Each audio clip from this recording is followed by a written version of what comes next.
Assalamualaikum warahmatullahi wabarakatuh. Perkenalkan, nama saya Muhammad Lukman dari kelas PIOT B. Di sini saya akan mempresentasikan hakikat pembelajaran anak usia dini atau taman kanak-kanak. Taman kanak-kanak mengutamakan belajar sambil bermain berorientasi pada perkembangan sehingga memberikan kesempatan pada anak untuk aktif melakukan berbagai kegiatan belajar dan mengembangkan seluruh aspek perkembangannya. Belajar adalah perubahan yang relatif permanen dalam perilaku atau atau potensi perilaku sebagai hasil dari pengalaman atau latihan yang diperkuat.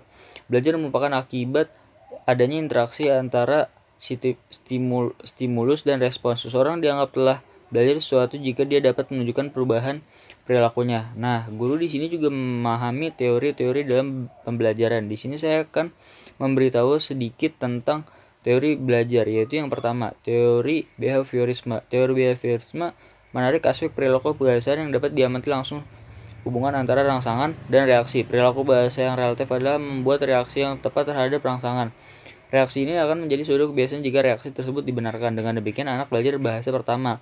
Sebagai contoh, seorang anak disuruh mengucapkan barangkali, tetapi malah menyebut bilang kali. Sudah pasti si anak akan dikritik oleh ibunya atau siapa saja yang mendengarkan kata tersebut. Ketika si anak mengucapkan barangkali dengan tepat, dia tidak akan mendapatkan kritikan karena pengucapannya sudah benar.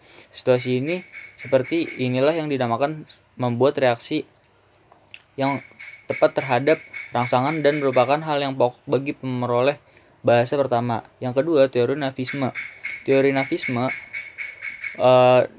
teori nafisme ini dicantumkan oleh Chomsky. Menurutnya, bahasa hanya dapat dikuasai oleh manusia, sedangkan binatang tidak mungkin dapat menguasai bahasa manusia. Pendapatan Chomsky didasarkan beberapa asumsi. Pertama, perilaku bahasa adalah sesuatu yang diturunkan. Setiap bahasa memiliki pola perkembangan yang sama, sesuatu yang universal, dan lingkungan memiliki peran yang kecil dalam proses pematangan bahasa. Kedua, bahasa dapat dikuasai dalam waktu yang relatif singkat. Ketiga, lingkungan bahasa anak tidak dapat menyediakan data yang cukup bagi penguasaan tata bahasa yang rumit dari orang dewasa. Yang ketiga, teori interaksionisme. Teori interaksionisme beranggapan bahwa pemeroleh bahasa merupakan hasil interaksi kemauan pembelajaran mental dan lingkungan bahasa. Pemeroleh bahasa itu berhubungan dengan adanya interaksi antara masukan-masukan dan kemampuan internal yang dimiliki setiap anak. Keempat, kesimpulan. Pemeroleh bahasa pertama adalah proses penguasaan bahasa pertama oleh si anak. Selama penguasaan bahasa pertama ini terdapat dua proses yang terlibat, proses kompetensi dan proses performansi. Kedua proses ini saja diperoleh oleh anak secara tidak sadar.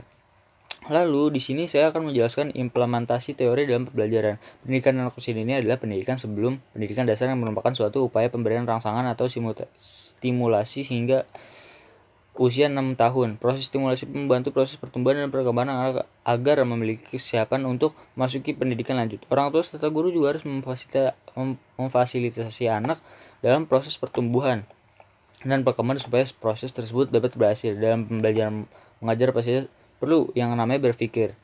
Nah, proses berpikir inilah yang dinamakan kognitif atau kognisi. Secara pengembangan kognitif anak usia dini menurut para ahli pasti berbeda-beda. Salah satunya menurut Vygotsky.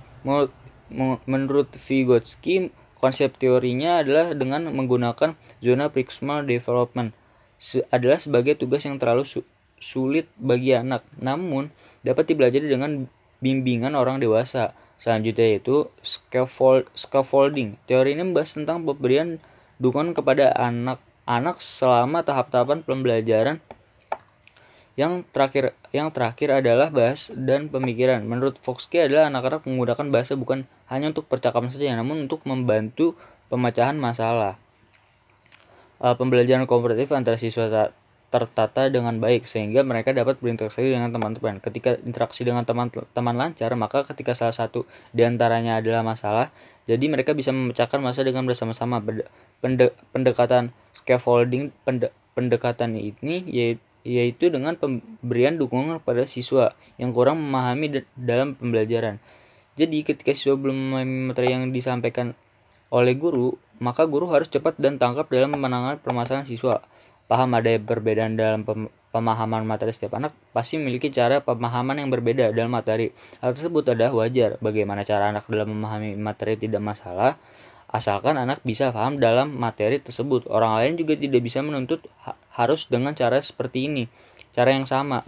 Jadi mereka punya cara, tidak bisa menuntut harus dengan cara yang seperti ini. Jadi mereka punya cara tersendiri untuk memahami materi tersebut. Nah, jadi sekian dari presentasi dari saya. Kurang lebihnya mohon maaf. Bila ada yang dipertanyakan boleh dipertanyakan. Wassalamualaikum warahmatullahi wabarakatuh.